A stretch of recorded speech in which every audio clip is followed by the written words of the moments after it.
This is our new moon in Virgo with the Gene Keys with Monifa.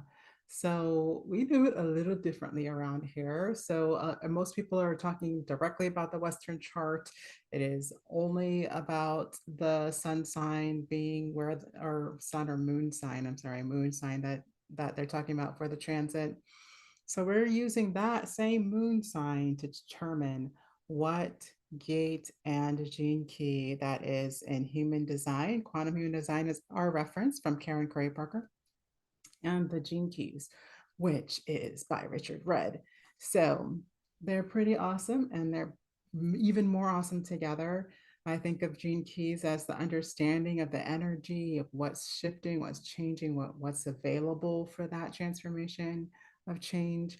And then in Karen Cray Parker's interpretations, I take more as like what to get busy doing or what to be busy allowing, which is a lot of what we're talking about this month is about the allowing. And actually it has been for, I would say in August as well, was kind of the preparation for this. A lot of review, a lot of, is this really how we want to be doing things? And a little bit of pushback on our dreams so that we are, the point of that was to see if, do you really want it? Do you really care? What are you really passionate about? And are we a little off center from that passion? Are we assigning that passion to something that somebody else wants and therefore not as passionate about it because it's not quite aligned to what is going to work for us and what is meant for us?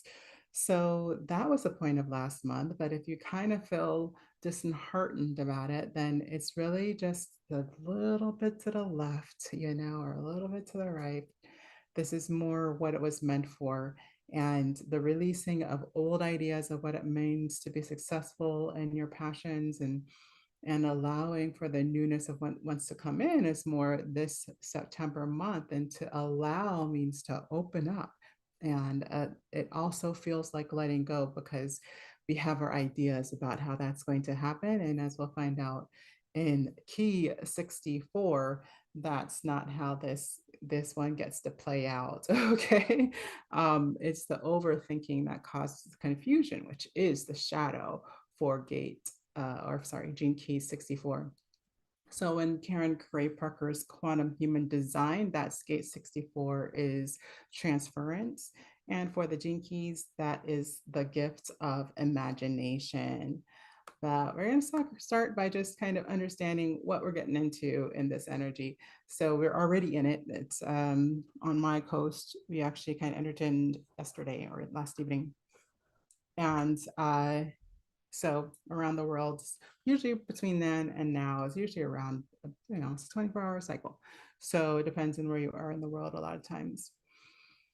And so in the beginning of this feeling of confusion, it's basically this, your body's reaction to what is the general feeling in the world. And I do mean the world. Richard Rudd references the globe in this regard. It's the global frequency. It's what's just on deck for humanity. And generally we feel that at a lower frequency, right? So this is that kind of lower frequency hum that if we're not doing a lot of work, if we're not purposely moving ourselves into a better attitude, higher vibration, um, can do mindset. I don't know. There's so many ways to interpret that, but into a place where we have more possibility than it can't happen, it can't work, it will go wrong, right? If we're not living that possibility side of the framework, then we're going to just kind of fall into the general glum of the low vibe, right? And so in order to escape that low hum, we start to try to figure out how to get out of it. We start thinking, right? And so it's this nasty little cycle of I don't feel comfortable, I'm a little uneasy, and I'm going to think my way out of it. So whether that is thinking I would say not necessarily even about the problem, but you just want to think about something else. So this is why entertainment is so viable as industry, right? Because it puts your mind on something other than your problems. And so you don't have to feel the unease or this like kind of low grade fear that is trying to bring us into that focus, right? And so the more we are recognizing it, then the more we can start consciously shifting out of it, right? So the fear here becomes this thinking as a coping mechanism to escape this unease. And in the repressive side, sorry, on the repressive side, it is called imitating. So this is what we do when we're basically just doing what everybody else is doing. If everybody else looks like they're working this hard to get this successful, then we'll work that hard to do that, right? Or if we think that it works when other people do it, then we're going to try to ascribe to that. This can be parents, friends, teachers, anything that will make us feel like we're doing the safe thing. Okay. And then the reactive side is confused. It's basically you're creating confusion and there's rebellion over the constant miasmas. I don't know how else to call it. Like, well, Karen Curry Parker calls it cosmic goo, which is she's a lot of that she's ascribing to the retrograde season we're having with the outer planets. But I think it's also this, right? That confusion can feel like you're stuck in goo, like you're stuck in you could run in it, you're not getting that far in goo, right? So I think it correlates really nicely with this shadow of confusion. Now, how do we get out of this crazy cycle of this feeling and essence of confusion? It's going to shift into the gift of imagination by thinking in a higher vibration or allowing. And so, for a lot of people like me, it can, the more you think, can cause you to just kind of fall back into the miasma, fall back into the glue or goo. And so if that's you, then maybe just stop thinking altogether. So some things I do, I might jump around, I might distract myself because I feel like distraction done on purpose is a tool, right? Like, so if I know I'm gonna let myself distract myself for 15 minutes and I'm gonna come back, do some, vibe work, which is my voice work, meditation, um, just some movement in the body, breathing, breath work, those things that I know will kind of shift my physiology. That way I don't have to depend on my brain to get me out of it. And I think that's perfect for this time because if you're depending on your thinking, then that's the perfect trap for the 64 energy here.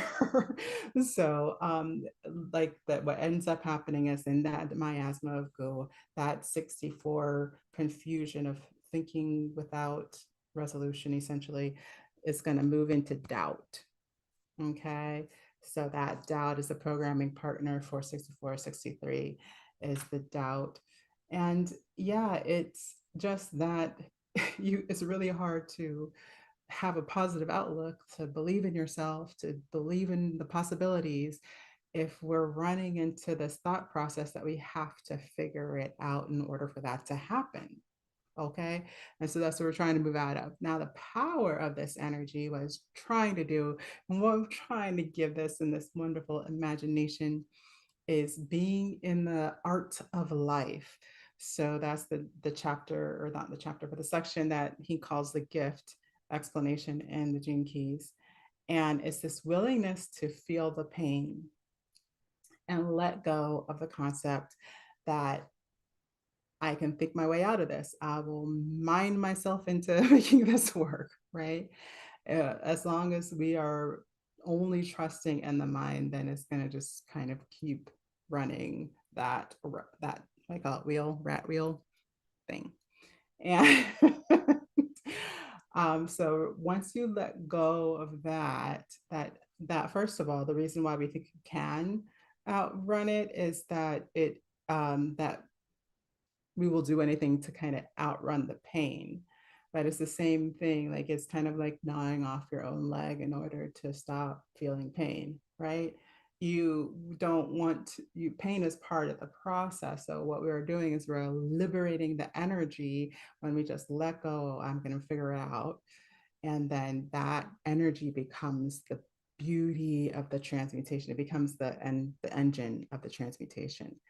And that is what art is. So I love that he brings art in as the example, been heavy on the creative ideas and why creativity is life for the human being. And this is why, right? Where else can pain become more than just expressing grief? In art, right? And only in art where you just, like you could have, want to just all the anger in the world and everything that's going wrong, and you just put it on a canvas, and it's this explosion of emotion. Nobody's dead, right? It's just color on a wall, right? And then somebody sees it and it releases all that same pain or anger for them. Only art, right? Only art does that. And and it is a transmutation. Well, you've had this kind of religiosity around, like, if it looks like it, then it must be it. But it just takes a gram the of the cure, right? Just a tad bit. What they do in like homeopathy, it's like a 99% of the essence of a thing. And still, that will become the transmuting force within the application, right? So go art something, write it out, talk it out, sing it out, paint it out. Yeah, whatever that is, you create something out of that feeling and just stop thinking about it. Just go create something. Okay. And that is kind of the answer for this imagination gift, is that we want to be more in that space. And in that space, then at least there's a purpose for the pain, right? At minimum, we're getting that out of it.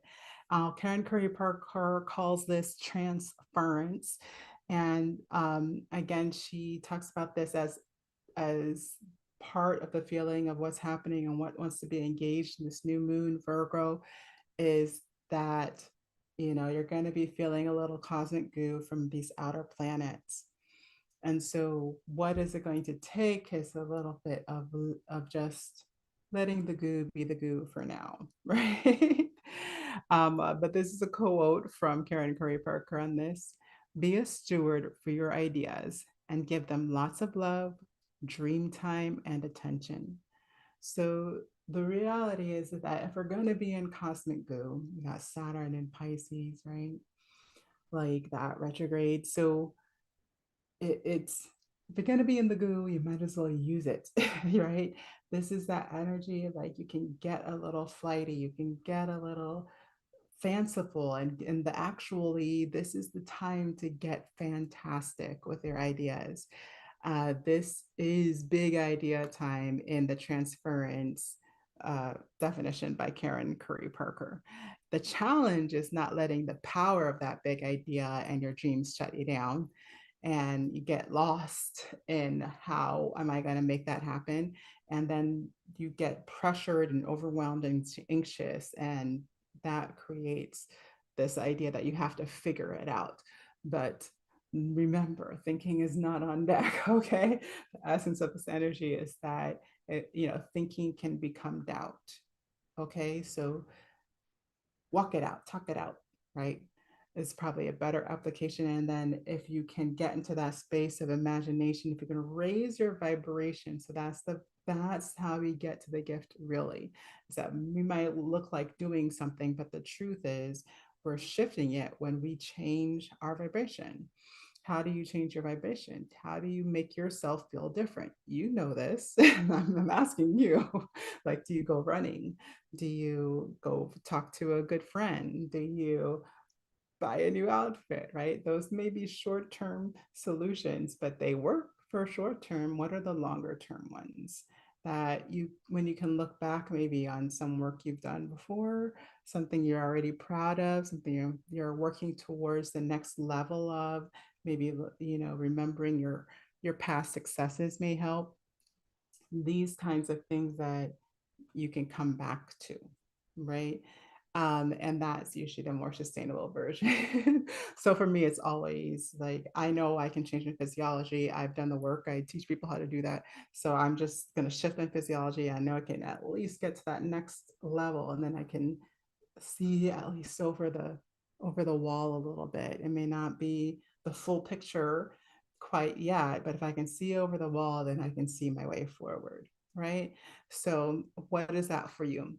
And then optimally, you receive the idea and you're letting your imagination have at it. You're letting it do some art within your dream world, right?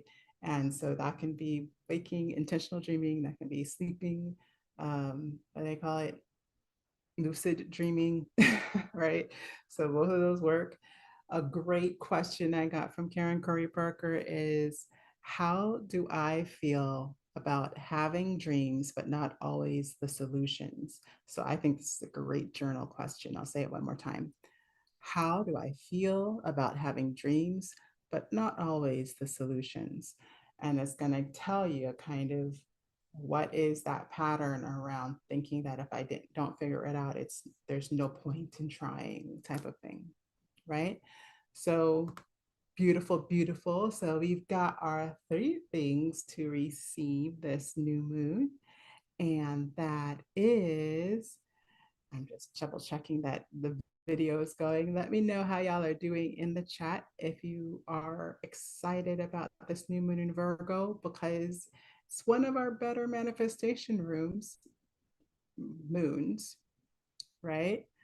So that is good because we haven't had a ton of those. It's one of, I think it is, even though they're talking about the outer planets are not always immediate. So we can take this more, the closer energy and make something out of that. And the best way to do that is through your imagination at this point in time. It doesn't have to be something where, like, oh, look, you know, built a bridge, unless that's art to you. If that's art to you, go for it. All right.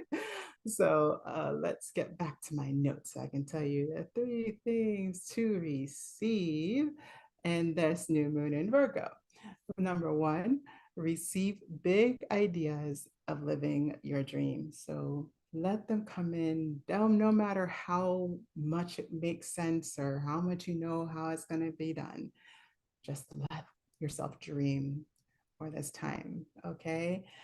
Number 2, receive the reprieve of figuring it all out. So I kind of said that already, but yeah, let go of the how. Like, this is the one time when you don't have to figure it out. You can, and a lot of astrologers have been talking about this. I'm not the only one. This is the year to just manifest on accident.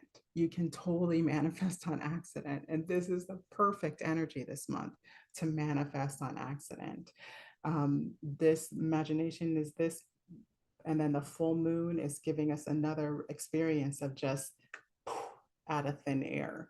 So we don't need to know how. We just have to allow the idea to live inside us and let it be positive and not doubt it. Yeah. So whenever we can't, let it be positive. Maybe put it aside, take a nap, you know, watch a good movie. I don't know. Whatever you need to do to distract yourself until you're ready to go at it again and revive that energy. Okay. And then, third thing to receive is your wildest imaginings. The wildest. I want to see how wild y'all can get during this energy because it is heavy. It's heavy energy. It's intense. It's Virgo, right? Like, it's exacting. It's, and that can feel demanding. You got Saturn and Pisces. Like, how demanding is it to have to find our wildest imaginings and this feeling of reality is tough. Like, reality is changing countries, changing economies, changing landscapes of what it looks like to live and make money and have a career and raise a family. Like, that's heavy stuff. And that's not even the heaviest of it, right? Our conflicts, the people that are being lost to conflict and health, things that should have been resolved a long time ago. People are falling to health crises. So many things that are can bog us down with doubts that anything wonderful will ever happen, right? But just what we need to not make those things exclusive. In the hardest of times, people's wildest dreams have happened. So this is, I don't, and I still believe a little, I still believe that this isn't the worst of times in this regard. And we have a lot to be happy for. And I don't get that. Well, I get it. People make more news when they think something's crucial enough to watch. And I think that just drives this idea that things are going horribly wrong. But honestly, like the economy's on an uptrend. Like if we look at the facts, if we look at what's really happening, you'll recognize that a lot of this is just storytelling and has nothing to do with your dreams. Okay. So your dreams are still available. Dream big. All right, 3 content ideas for this amazing new moon in Virgo. We've got the first one is, what are myths about being a great uh whatever you teach? So for me, that's, I help people become great speakers and performers, right? And that includes singing, right? So what is that for you? What do you help people be, or what do you help let that allows people to be what they're looking for? Or yeah, create what they're looking to create. So what are the myths about that thing that you have a better idea? Okay, for me, that is this. There's a myth that, in my opinion, that if you just keep doing it, you won't get nervous, right? At minimum, if you're not nervous, you should be a little worried. As a performer, you want energy. And if you have zero nerves, that means you have zero energy, right? Because nerves are only the negative aspect or perception of energy, right? So, like, if you are allowing it to be a high vibrational energy, if not putting pressure on yourself, that's creating doubt, right? You're excited. You're like, whoa, game time, let's go, right? And then you meet the moment. This is where big moments happen on stage and in games, is when we meet that moment with the full amount of energy that has been amped up under this pressure of being seen and wanting to do our best in front of others and share something beautiful and magical, or whatever that is for whoever's doing the work, right? So that doesn't go away, right? And if it does go away, then you might not get as much as you thought you would have from it, right? So you definitely want to at least get a little nervous. If not nervous, excited. If you're excited and you're still in your body, then that's a good sign. Okay. And then the other part is that you have to be blessed with talent to be a powerful singer or speaker. Like, y'all, let's get away from this. It just fell on you, so therefore you have all the things, right? Anything that we have is because we have learned how to nurture it, how to be with it, how to be in flow with it. And the skill of speaking, singing, performing is that thing for my people, that they probably haven't spent as much time on that as they've spent on the other parts of their career, or it's just something that they've put so much negative pressure on themselves about, that there's some trauma to get over to get to the other side of that, right? Which is, I specialize in kind of both, right? So how does your community space, is your second question, or that you can use for your content, social medias, that kind of thing. How does your community space or service allow people to go with the flu? So, how do you do it for them? Do you make it so easy they don't have to even think about it anymore? Are you that person that is going to be like, ooh, like I have this easy process. I've led hundreds of people through it. And as soon as I get you my process, this will be a no problem flow state for you, right? What is that makes it easier? And for me, it's giving people a physical experience of when they're in flow or not. So a lot of people get confused with like over excitement as flow, which is not. And then they wonder why they can't kind of marry precision and skill and all these things with it. Well, because you're not actually connected to the moment, right? But I can't do that for you until you have the experience. And then I say, see how that feels good and that one doesn't. And let me get a few more of those experience. A lot of people that thinks that this is a process that takes a lot of time. No, I like you to take time with it. In other words, I don't, yeah, I feel like you could do this for 5 minutes a day and change your life, 10 minutes a day and really change your life, 15 minutes a day and become a competent performer and or singer, like somebody who people would call up to book, right? In my opinion, this is my method, you guys, not everybody on the planet. So there's that part. And so, yeah, it doesn't take that kind of time. I've had people be able to do things they never thought they would ever do with their voice within one session. And then there's the practice, which is what I'm interested in, people committing to the process over a period of time, because that is going to create the thing that they can come back to and do without having to think about it. And it becomes just an entrainment within their body once they do it for a good amount of time, right? And it's something they'll never let go after that. After that, it's just, I'm here to be present, I'm here to perform, right? So, and then the third question is, what is something your clients are often surprised by when they start? And I would say that's pretty much the same, right? It's like how easy it is. They thought it was going to be harder. And that's why I require the time. And no, it's not because it's hard. It's actually the easiest thing you can do. But to convince yourself that you're worthy of it, I think that takes a little more time if you have some trauma around that. To believe that you have that ability when you believed something different for most of your life, right?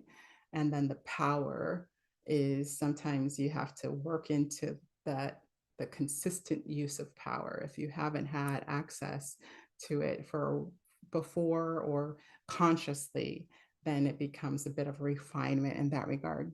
So that's pretty much on my list. What is your list? What are people gonna get to know easily and like enjoy the process in a way they wouldn't have if they hadn't met you and your amazing imagination?